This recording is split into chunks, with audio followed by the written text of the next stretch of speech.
Being a multi-species fisherman, one thing I get a lot of questions about is spinning versus baitcaster reels, or some people call them open-faced and closed-faced reels. But that's one thing that I get a lot of questions about. So today we're going to be going over the pros and cons and different fishing applications for both individual reel. I'm going to start off by talking about bait casting reels.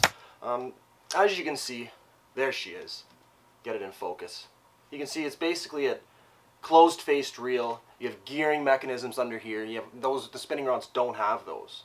So you're going to have a lot more options when it comes to lighter baits, heavier baits, a lot more. You can adjust it a lot more. For the handle, you can see it has that nice two-knob system, and the other thing you can get is a big power handle. So that's basically just going to be one. They usually extend a little farther than your average standard bait casting handle, and it usually has a big knob on it, so you can really crank down on those fish. Spinning reels do not have that. To cast, basically what you have is a release bar. You can hear that click in. So you cast your line out and it hits the water, cranks right back in. So it's not much, and it all sits in your hand nice. So that's how you're going to release your line. It's just the reel thumb bar. You'll see a lot of bass guys using these bait cast reels, and why that is, in combination with a casting rod, they have smaller eyelets, and it's a different rod, if you know what I'm talking about. I'll show you that a little bit later. It's going to give you more control as a combo. Spinning rods, often, you don't have that much control. Not as much as a bait caster. You can really flip and pitch into weed cover, and you're really accurate with these. You can thumb it so you can stop the bait. You can't do that with the spinning reel. The spinning reel, when you huck it out there, you can stop it, but it's going to come to a sudden stop. With this, you can thumb the reel, and that bait's going to slow down and fall right where you want it. So as long as you can pitch straight, you can control the distance. It's another good thing. A lot of bass guys use these for that reason. My favorite part about bait casters is line twists. You've all had the spinning reel, back in the day. You got mono or fluoro on there or something, and reeling it in after a couple times, and you just got twist, twist, twist, twist, and you don't want that. That frustrates anybody in the fishing world. You won't get that with these. The only thing you're going to find with these is a backlash, and what that is, you cast your bait out way too far, way too hard I should say, or into the wind. This line is going to, see if I can give it here, it's going to go really quick, and you can see, it'll just stop.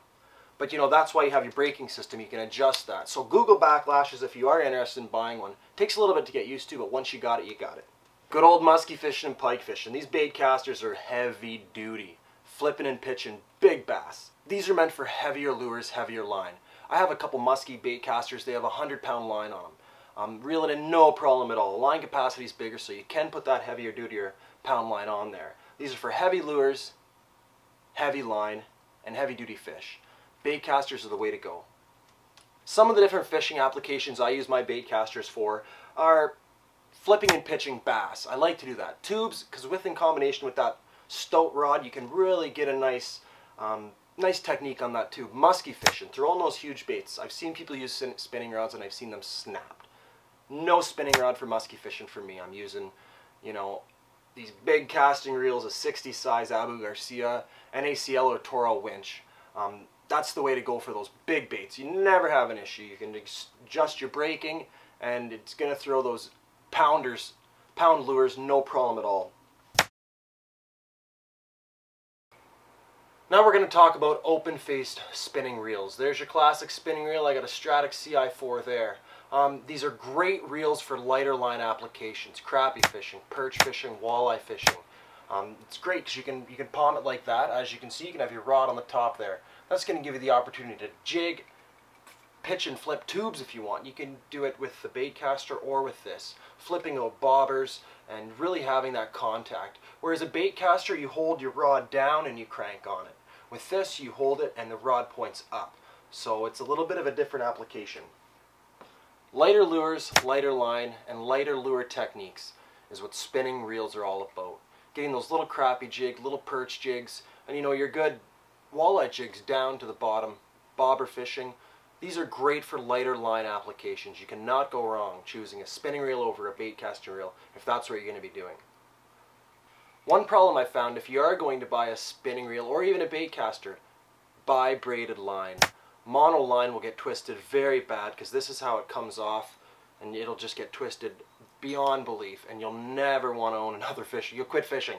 That's how bad it can get. So make sure if you do buy one, load it up with braided line. Use a mono leader, 2-foot leader, it's all you need. You don't have the available gearing system on this, so there's no way to access any braking. What you can access is your dragging system. And how you're going to cast on these is you're going to flip open the bail. Cast it out, and when you do that first crank, it engages again. So the casting system is a little bit different. You can get these reels fairly light. Nowadays you can get bait casting spinning reels unbelievably light. Nice thing about these is when you do have a fish on, you do get to hear that drag click. With a bait caster you won't be able to do that. I have spinning reels for some applications, bait casters for other. If you're starting off, I recommend getting a spinning reel. That's going to cover all your basics. Bait caster reels, they get a little more technical.